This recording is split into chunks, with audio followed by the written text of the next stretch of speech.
This gun defense technique has the attacker pointing the weapon towards our head from a front position. Now, your hand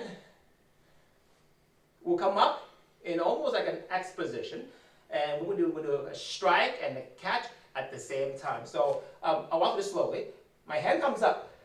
Once I'm here, my left will come on the inside and press outward. Now, this is at demonstration speed, so this is not how we should be going for the technique. But here, this is one. At the same time, I'm going to come up and strike the back of his hand, either with the back of my hand or in almost like a ridge motion.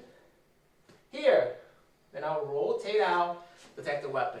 At a normal speed, I'll come out and do that. Now, to break down that movement again,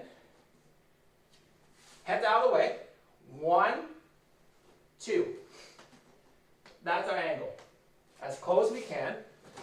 Trap, pull, and step to safe distance. You can add a strike or a kick as you're on your way out if you wish. But let's do that one more time. But this is from this angle. So I'm here. Come out. In slower pace.